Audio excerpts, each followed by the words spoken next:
에스겔서 22장 23절부터 31절까지의 말씀으로 무너진 데를 막아설 한 사람, 무너진 데를 막아서는 한 사람이라는 제목으로 함께 은혜를 나누겠습니다. 구약에 이스라엘이 등장하죠. 우리가 잘 아는 대로 구약의 이스라엘은 원래 한 민족이죠.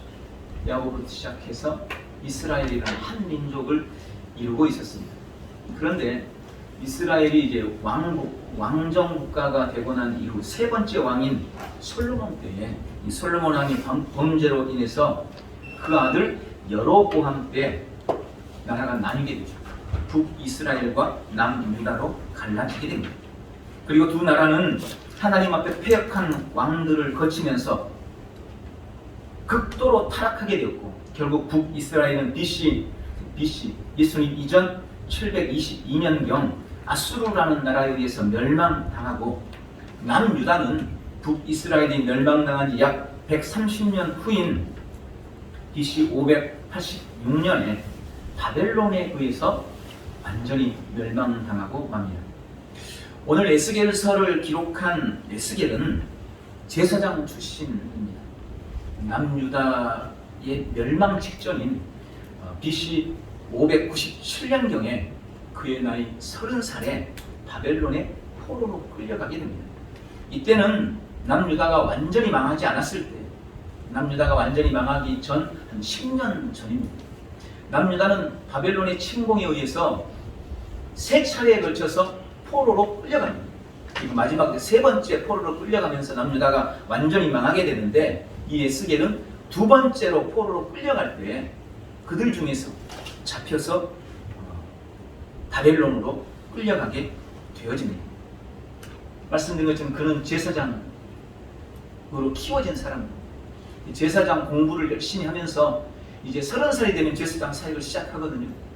그래서 제사장의 이제 일을 하려고 딱 했는데 하필 그때 포로로 끌려갑니다. 그런데 감사하게도 하나님께서는 포로로 끌려간 이 에스겔을 부르셔서 그에게 선지자의 사명을 맡기게 됩니다.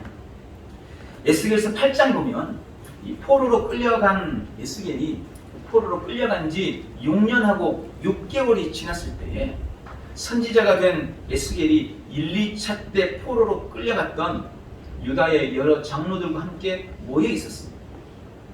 왜 모여 있었는지 구체적인 말씀은 안 기록되어 있지만 우리가 정황상 살펴보면 아마 남유다에 끌려갔던 장로들이나 지도자들이 선지자인 에스겔을 찾아와서 따져 물은 거겠죠. 아니, 어떻게 하나님을 섬기는 우리나라가 바벨론에 의해서 이렇게 망할 수가 있느냐? 어떻게 우리가 포로로 끌려갈 수가 있느냐? 도대체 이 포로 생활은 언제 끝나고 우리는 언제 회복돼서 다시 고국으로 돌아갈 수 있겠는지, 이 시련의 끝이 도대체 언제일지, 도대체 하나님의 뜻이 무엇인지, 어쩌면 이 이스라엘의 여러 장로들이 선지자 에스겔에게 그것을 물었던 것 같습니다. 어쨌든 그들과 함께 있던 바로 그때에 갑자기 환상이 에스겔에게 임하게 됩니다. 그리고 하나님께서 환상 중에 성경 에스겔서 8장에 보면 하나님이 에스겔의 머리채를 잡으셨어요. 에스겔의 머리채를 잡고 환상 중에 예루살렘으로 에스겔을 데려갑니다. 먼 땅에 있는 예루살렘으로 순식간에 환상 중에 데려간 거예요. 그리고 예루살렘이 얼마나 타락했는지, 그 성이 얼마나 심각하게 무너졌는지 그 실상을 보여주게 됩니다. 에스겔은 환상 속에서 유다와 예루살렘이 얼마나 심각한 타락성을 지금 맞고 있는지 환상을 보게 되는 거예요.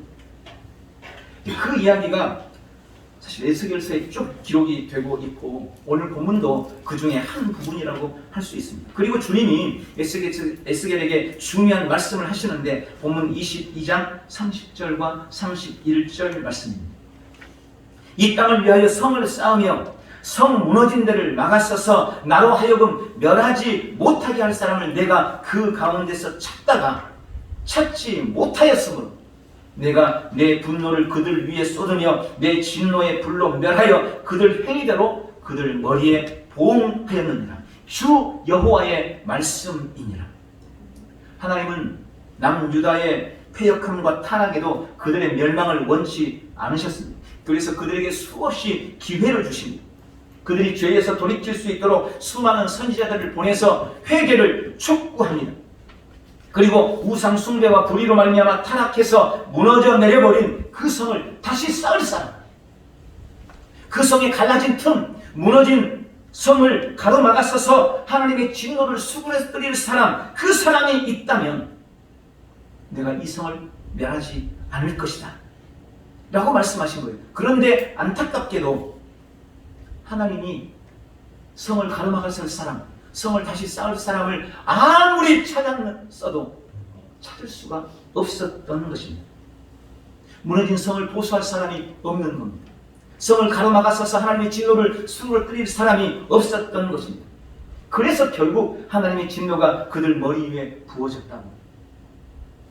내가 너희를 살릴, 성을 가로막을 사람, 성 무너진 데를 가로막았을 사람을 찾았지만 찾지 못했기 때문에 너희가 멸망할 수밖에 없었다. 그것이 너희가 포로가 된 이유라고 말씀을 하시는 겁니다. 저는 이 말씀을 읽고 준비하면서 이 시대를 보게 되었습니다. 그리고 지금 이 시대에 우리에게 주시는 주님의 말씀을, 이 말씀을 통해서 듣게 되었습니다. 오늘 이 말씀을 통해 지금 이 시대에 주님이 우리에게 주시는 말씀은 무엇일까요? 먼저 우리는 오늘 본문의 말씀을 통해서 누가 성을 무너뜨렸는가? 왜 성이 무너졌는가? 성을 무너뜨리는 것은 도대체 무엇인가에 대해서 함께 생각을 해봐야 합니다. 여러분, 성이라는 것은 그들의 안전을 지키는 것입니다. 밖에서는 두려워도 일단 성 안에 들어가면 안심할 수 있는 거죠. 성은 적의 침입으로부터 사람들을 안전하게 지켜주고 적들로부터, 맹수로부터 보호해 주는 것이 성입니다. 주님도 당신을 가르쳐서 성이라고, 나는 너희의 산성이라고 계속해서 말씀하십니다. 그런데 그 성이 무너졌다는 것입니다. 성이 무너졌다는 의미는 결국 안전에 대한 보장이 사라졌다는 것입니다. 그들의 안전과 평화를 위한 장치가 망가지고 말았다는 것입니다. 이제 더 이상 적의 침입으로부터, 맹수의 공격으로부터 안전하지 않다는 것입니다. 그럼 도대체 그 성을 누가 무너뜨렸습니까? 무엇이 그 성을 무너지게 했습니까? 오늘 본문에는 4가지로 설명하고 있는데 그 첫 번째가 바로 선지자들의 죄가 그 성을 무너뜨렸다고 말씀하고 있습니다. 25절과 28절입니다. 그 가운데서 선지자들의 반역함이 우는 사자가 음식물을 삼킴 같았도다. 그들이 사람의 영혼을 삼켰으며 재산과 보물을 탈취하며 과부를 그 가운데서 많게 하였으며, 또 28절에도 그 선지자들이 고관들을 위하여 회를 치라고 스스로 허탄한 이상을 보며 거짓 복수를 행하고 여호와가 말하지 아니하였어도 주 여호와가 말씀하셨느니라 라고 했다는 겁니다. 그리고 선지자들의 죄악상에 대해서 에스겔서 13장 5절부터 또 그렇게 말씀합니다. 너희 선지자들이 성 무너지는 곳에 올라가 보지도 아니하였으니 이스라엘 족속을 위하여 여호와의 날에 전쟁에서 견디게 하려고 성벽을 수축하지도 아니하였느니라. 여러분, 선지자들이 하나님을 반역했다는 겁니다. 하나님의 뜻을 전하고 백성들의 영혼을 책임져야 할 선지자들이 하나님의 뜻과 사람들의 영혼에는 관심이 없고 고관들의 눈치를 보면서 그들을 위해서 거짓 메시지를 전하고 헛된 꿈을 꾸며 주의 백성들의 영혼을 강탈했다는 것입니다. 성이 무너져서 적들이 마음대로 쳐들어오는데 성을 지켜야 할 선지자들이 거기에 관심이 없습니다. 전쟁이 벌어져서 지금 백성들이 영적 싸움을 싸우고 있는데 그 영적 싸움을 돕기는커녕 그들의 영혼에 관심을 두지 않았다는 것입니다. 오히려 오로지 정권에 붙어서 자신들의 이익만을 구하고 있었던 거예요. 바로 그 선지자들의 죄가 예루살렘 성을 무너뜨렸다고 말씀하고 있는 겁니다. 두 번째는 제사장들의 죄라고 지적하고 있습니다. 26절입니다. 그 제사장들은 내 율법을 범하였으니 나의 성물을 더럽혔으며 거룩함과 속된 것을 구별하지 아니하였고 부정함과 정한 것을 사람에게 구별하게 하지 아니하였고 오히려 그들의 눈을 가리어서 나의 안식을 보지 못하게 하고 그들 가운데서 더럽힘을 받게 했다.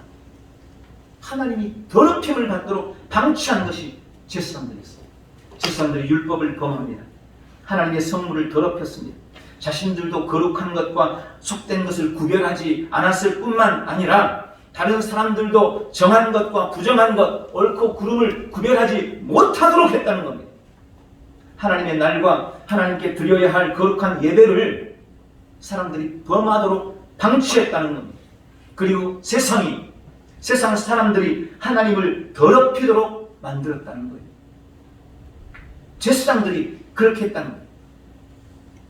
근데 여러분, 선지자도 제사장도 다 주의 종들입니다. 결국 이스라엘이 죄악 가운데 멸망하게 된 가장 큰 원인이, 예루살렘 성이 무너진 가장 큰 원인이 주의 종들에게 있었다고 말씀하고 있는 겁니다. 그리고 세 번째는 고관들의 죄에 대해서 27절에 말씀합니다. 그 가운데 그 고관들은 음식물을 삼키는 일이 같아서 불의한 이익을 얻으려고 피를 흘려 영혼을 멸하고 있다. 여러분, 정치 지도자들이 가져야 할 가장 중요한 덕목은 공의와 정직일 것입니다. 그러나 당시 고관들은 정직과 공의에 관심이 없었습니다. 온갖 불법과 불의로 억울한 사람들은 계속해서 늘어가고 있었고 오직 자신들의 이념과 이익만을 위해서 이때처럼 행하고 있었다는 겁니다. 그런 고관들 때문에 성이 무너졌다는 것입니다. 그리고 마지막으로 29절에 보니까 백성들의 죄를 지적하십니다. 이 땅 백성은 포악하고 강탈을 일삼고 가난하고 궁핍한 자를 압제하고 나그네를 부당하게 학대하였다. 여러분, 고관들이 그러니, 정치 지도자들이 그러니 백성들도 다 마찬가지가 되었습니다. 사람들이 포악하고 강탈을 저지릅니다. 강자들 앞에서는 한없이 비굴하고 약자들 앞에서는, 자기보다 가난하고 궁핍한 사람들 앞에서는 그들을 압제하고 그들을 학대하는 일이처럼 변했다는 겁니다. 불신이 가득하고 온 땅에 두려움과 공포가 만연했고 영적으로는 말할 것도 없고 윤리적으로도 극도로 타락하고 말았습니다. 여러분, 바로 이런 선지자, 이런 제사장, 이런 고관들, 온 백성들의 죄가 그들의 성을 무너뜨리고 말았다고 말씀하고 있는 것입니다. 지금 우리 시대 역시, 우리 역시 그런 시대를 살고 있습니다. 특히 지금 우리는 신앙과 믿음에 대한 안전과 보장들이 무너져가고 있는 그런 세대를 살아가고 있습니다. 우리의 신앙과 우리의 믿음에 대한 안전이 점점 사라져가고 있습니다. 무너져가고 있습니다. 여러분, 제가 이 시대를 굳이 말하지 않아도 오늘 수천 년 전에 기록된 이 말씀만으로도 이 시대상을 너무나 정확하게 보여주고 있는 것, 아마 여러분이 지금 들으면서 깨닫게 되었을 겁니다. 도대체 왜 이렇게 되었을까요? 누가 이렇게 만들었습니까? 본문처럼 결국 교회와 저를 비롯한 주의 종들이 첫 번째 원인이 됩니다. 가장 큰 잘못을 저지른 겁니다. 또 부끄럽지만 국회를 비롯해서 우리나라 요소요소에 성도가 없는 데가 어디가 있습니까? 우리가 잘 아는 교회에 대해서 비난하고 예배를 방해했던 정치인들, 또 매스컴에 등장하는 유명 법조인들, 그 중에 수많은 사람들이 공공연하게 성도라는 타이틀을 가지고 있습니다. 제가 이름 말하지 않아도 그냥 다 아는, 매번 TV에서 보는 그 사람들이요, 대부분이 성도예요. 성도. 어느 교회 집사, 어느 동네, 어느 교회 안수 집사, 장로, 그래요. 그런데 그럼에도 불구하고 정말 세상이 왜 이러는 겁니까? 어떻게 하나님을 믿는 사람들이 동성애를 지지하고 교회와 가정을 무너뜨리는 일에 동조할 수 있느냐는 이야기입니다. 결국 주의 종들이 잘못 가르쳤기 때문입니다. 교회가 거룩함과 더러움을 구별하는 법을 잃어버렸기 때문에 뭐가 거룩한 것인지 뭐가 더러운 것인지 뭐가 의인지 뭐가 불인지 교회가 정확하게 구분을 지어주고 가치관을 세워줘야 되는데 그 역할을 지금 감당하지 못하기 때문이 아니겠느냐는 이야기입니다. 소금은 많아졌는데 도무지 부패는 막지 못하고 빛은 많아졌는데 점점 더 어두워지고 있다는 것은 소금이 진짜 소금이 아니기 때문이고 빛이 진짜 빛이 아니기 때문 아니겠냐는 거예요. 아니 빛이 많아지는데 왜 어두워져요 더? 진짜 빛이 아니기 때문이 아니겠습니까? 교회의 잘못이요, 목사들의 잘못이요, 성도된 우리의 잘못입니다. 오늘 우리는 이 사실을 주님 앞에 정직하게 인정하고 주님의 긍휼과 자비를 구해야 될 줄 믿습니다. 그런 은혜가 있기를 주님의 이름으로 축원합니다. 그리고 오늘 주님은 본문의 두 번째로 우리에게 성을 쌓으며 무너진 데를 막아서라고 우리에게 말씀하고 계십니다. 수천 년 동안 이스라엘을 지탱하는 아주 중요한 사상이 몇 가지가 있습니다. 그 중에 하나가 바로 시온 사상, 시오니즘이라는 것입니다. 구약 성경에는 시온이 예루살렘을 가리키는 명칭으로 무려 152회나 기록되고 있습니다. 시온이라는 말이 여기서 나왔는지 사실 그 주체가 분명하지가 않아요. 그런데 구약 성경에 보면 시온을 예루살렘으로 지칭하는 것이 152회나 걸쳐서 엄청나게 많이 예루살렘을 지칭하고 있습니다. 이 시온 사상이라는 것은 한마디로 말하면 예루살렘을 중요하게 여긴다는 것입니다. 왜 그들은 예루살렘을 중요하게 여겼을까요? 그것은 예루살렘이 성전의 도시이기 때문에 하나님의 집이 있는 곳이기 때문에 그랬습니다. 그래서 그들은 하나님의 성전이 있는 예루살렘, 하나님의 집이 있는 시온은 절대로 무너지지 않는다고 여겼고, 그래서 언제나 그들은 예루살렘을 중심으로 한 삶을 살아왔습니다. 그게 시온이즘입니다. 그래서 온 백성들이 절기 때는 다 예루살렘으로 올라가는 겁니다. 그게 시온이즘입니다. 예루살렘은 하나님의 집이 있는 것이고 하나님이 계시는 것이고, 그래서 우리는 예루살렘을 중심으로 삶을 살아야 합니다. 이게 시온이즘. 그들에게 있어서 예루살렘이 무너지는 것은 그들의 삶의 기반이 무너지는 것이고, 예루살렘이 무너지는 것은 그들이 패망하는 것이 되는 겁니다. 그래서 이스라엘의 멸망을 성경은 성이 무너지는 것으로 봤습니다. 그리고 예루살렘의 회복을 언제나 성을 쌓고 재건하는 것, 성을 보수하는 것으로 보았습니다. 느헤미야 6장 1절이나 이사야서 58장 12절이나 아모스서 9장 1절이 다 그런 동일한 말씀이 기록되고 있습니다. 그런데 지금 하나님께서 그 성이 무너지는 것을 보면서 예루살렘 성이 무너졌어요. 근데 하나님이 그것을 지금 보시면서 무조건 멸망시키는 것이 아니고 멸망하는 것이 아니고 조건을 붙여서 그들에게 기회를 주신다는 것입니다. 그리고 그 조건이 뭐냐? 누군가 성을 다시 쌓는 자가 있느냐? 아니면 성 무너진 데를 막아설 사람이 있느냐 하는 것입니다.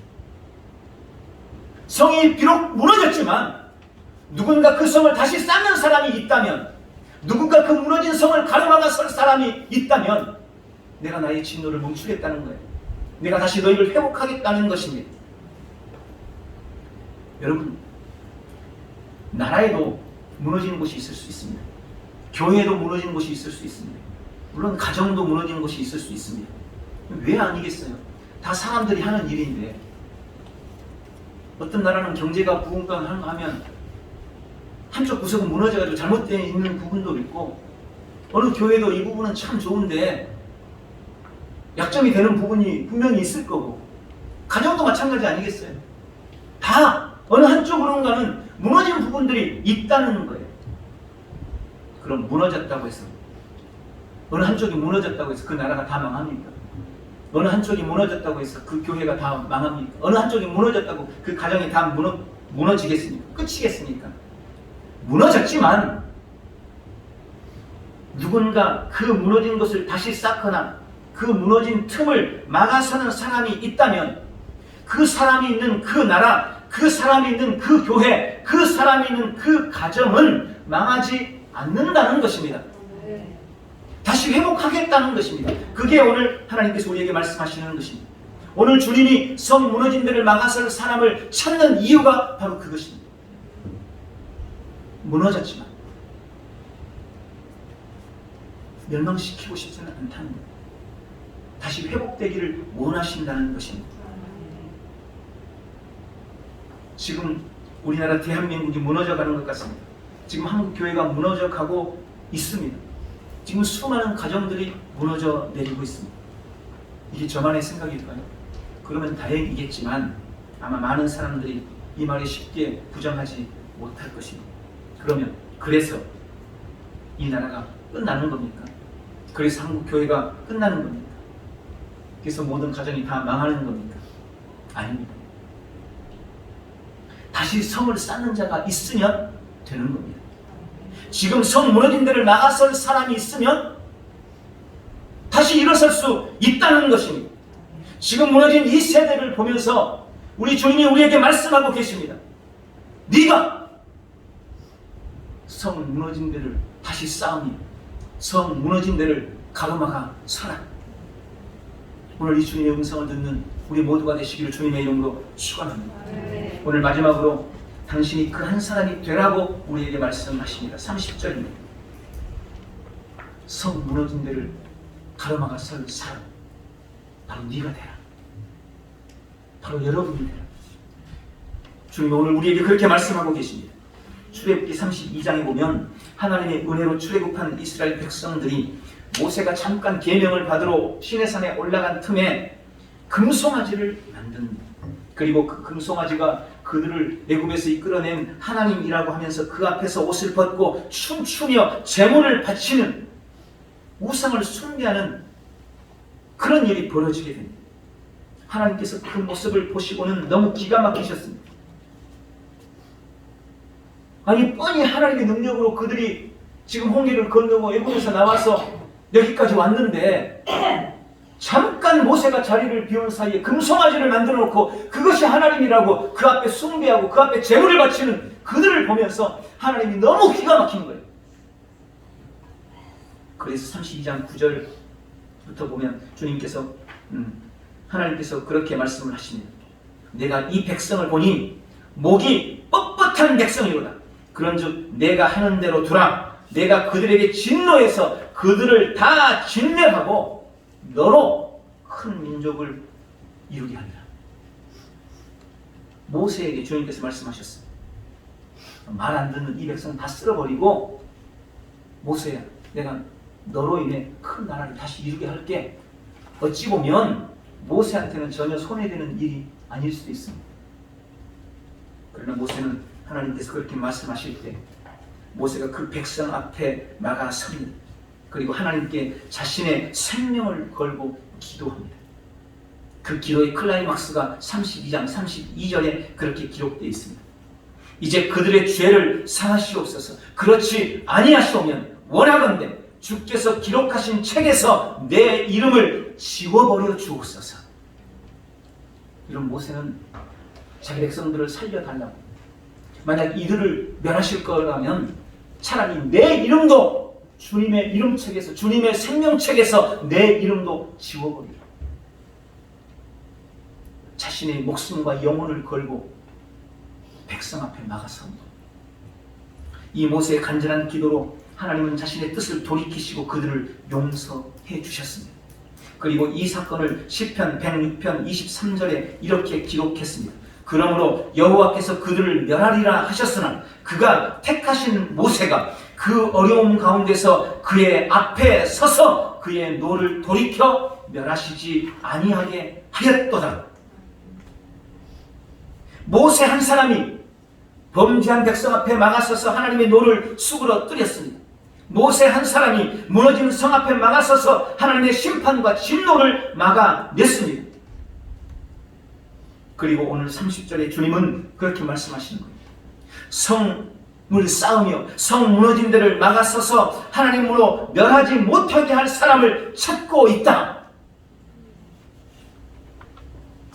여기 30절 말씀을 킹 제임스 버전에서는 좀 더 정확하게 이렇게 번역했습니다.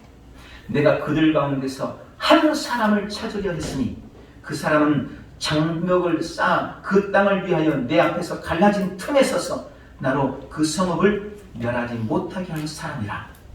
그러나 나는 아무도 찾지 못하였노라. 여러분 여기 보니까 하나님께서 그 수많은 사람들 가운데서 한 사람을 찾았어요. 한 사람. 한 사람이면 되었습니다. 그 한 사람이면 이스라엘이 멸망하지 않아도 됐습니다. 한 사람만 있으면 됐었어요. 한 사람. 그런데 안타깝게도 온 이스라엘에 그 한 사람이 없었습니다. 지금 이 시대에, 이 나라에, 한국 교회에, 우리 교회와 우리 가정에 한 사람이 필요합니다. 한 사람만 있으면 됩니다. 그럼 주님이 찾으시는 성, 무너진 성, 그리고 갈라진 틈을 메우고 하나님의 진노를 풀 수 있는 한 사람은 과연 어떤 사람일까요? 저는 그것을 두 가지로 묵상했습니다. 첫 번째는 세상과 구별된 사람입니다. 하나님은 세상과 구별된 참 성도를 찾으십니다. 여러분, 이 성도라는 말은 거룩할 성이 아니고 구별된 성입니다. 세상과 구별됐다는 의미입니다. 세상의 이념이나 가치관이 아니라 하나님 중심의 신앙과 성경적 가치관을 가진 사람, 그 사람을 주님이 찾고 있다는 겁니다. 일제강점기에 도산 안창호 선생이 한 유명한 말이 있어요. 도산 안창호 선생이 그런 말이, 나라를 위해서 경찰서 10개를 세우는 것보다 교회 1개를 세우는 것이 더 유익하고 10명의 군병을 만들어내는 것보다 1명의 그리스도인을 가지는 것이 훨씬 더 생산적이다. 훨씬 더 좋은 일이다. 훨씬 더 나라에 유익되는 일이다. 그런데 지금 이 시대는 어떻게 됐습니까? 저는 이 시대 그 말을 다시 이렇게 말씀을 드립니다. 세상을 닮은 1000개의 교회보다 세상과 구별된 1개의 교회가 나라를 살립니다. 세상을 따르는 10,000명, 아니 10만 명의 교인보다 세상과 구별된 1명의 성도를 우리 주님이 지금 찾고 계시는 것입니다. 그 사람이 세상을 살리기 때문입니다. 세상과 구별된 사람이란 무엇보다 거룩함으로 자신을 지키는 사람을 의미합니다. 디모데후서 2장 20절과 21절에 그렇게 말씀합니다. 큰 집에는 금그릇과 은그릇뿐 아니라 나무그릇과 질그릇도 있어 귀하게 쓰는 것도 있고 천하게 쓰는 것도 있나니 그러므로 누구든지 이런 것에서 자신을 깨끗하게 하면 귀히 쓰는 그릇이 되어 거룩하고 주인의 쓰심에 합당함이 모든 선한 일에 준비함이 되리라. 여러분, 세상은 금인지 은인지 나무인지 흙인지 이걸 중요하게 여기고 그것을 선택의 기준으로 삼습니다. 그래서 은보다는 금을 선택하고 흙보다는 나무를 선택하는 거죠. 그게 선택 기준이에요. 세상이 가진 선택의 기준. 그러나 주님은 금인지 은인지 나무인지 흙인지가 중요한 것이 아니고 그 그릇이 깨끗한지 더러운지 그 사람이 의로운지 불의한지 이것을 선택의 기준으로 삼고 계신다는 것입니다. 그래서 세상의 불의로부터 자신을 거룩하고 깨끗하게 지켜내면 그 사람이 성 무너진 데를 가로막아서서 하나님의 진노를 수그러뜨린 주님이 찾으시는 한 사람이 된다고 말씀하시는 것입니다. 두 번째, 주님이 찾으시는 한 사람은 중보하는 기도의 사람입니다. 중보 기도하는 사람입니다. 패역한 이스라엘을 하나님의 진노에서 건져낸 것은 말씀드린 것처럼 모세의 중보 기도였습니다. 소돔과 고모라에 살았던 롯은 아브라함의 중보 기도 때문에 멸망에서 건짐을 받았습니다. 모세의 기도의 손이 내려오지 않았기 때문에 여호수아와 온 이스라엘은 아말렉과의 전쟁에서 승리할 수 있었습니다. 존 락스 한 사람의 중보 기도가 전 스코틀랜드를 구원했고 조지 물러 한 사람의 중보 기도가 수십만 명의 고아들을 살려냈습니다. 지금 이 시대가 패역해도 온 나라가 무너져가고 있는 것 같아도 교회들이 힘을 잃고 영향력을 잃어가고 있어도 우리 가정들이 지금 힘들어하고 있어도 지금 이 나라와 이 땅을 위해서 죄악의 도성을 가슴에 품고 대신 아파하며 회개하고 무너진 데를 가로막아서는 중보사람, 중보하는 사람, 중보 기도자 다 내 잘못이라고 내가 잘못해서 그렇다고. 한 번만 더 우리 교회에 기회를 달라. 한 번만 더 이 나라에 기회를 달라. 한 번만 더 이 땅에 긍휼을 베풀어 달라고 하나님 앞에 몸부림치며 기도하는 중보자. 그 한 사람을 보시고 그 한 사람 때문에 주님의 긍휼이 지금 이 땅에 부어지고 있는 것입니다. 여전히 그 한 사람 때문에 오늘도 주님의 사랑이, 주님의 선하심이 우리 교회에 부어지고 있는 겁니다. 그 한 사람이 있기 때문에 우리 가정이 건강하고 안전할 수 있는 것입니다. 간절한 중보의 기도로 하나님 찾으시는 한 사람이 되시기를 예수님의 이름으로 축원합니다. 말씀을 읽겠습니다. 지금 주님이 이 땅을 위해 성을 쌓으며 무너진 성을 막아서서 하나님의 진노를 수그러뜨릴 한 사람을 찾고 계십니다. 우리 엘대전의 모든 성도들이 세상과 구별된 거룩한 참 성도로 이 시대의 아픔을 안고 기도하는 중보자로 하나님이 찾으시는 그 한 사람이 다 되시길 예수님의 이름으로 축원합니다. 기도하겠습니다. 전능하신 아버지, 무너진 성을 다시 쌓으며 성 무너진 데를 막아서서 하나님의 진도를 수그러뜨릴 믿음의 의인을 우리 하나님께서 찾고 계십니다.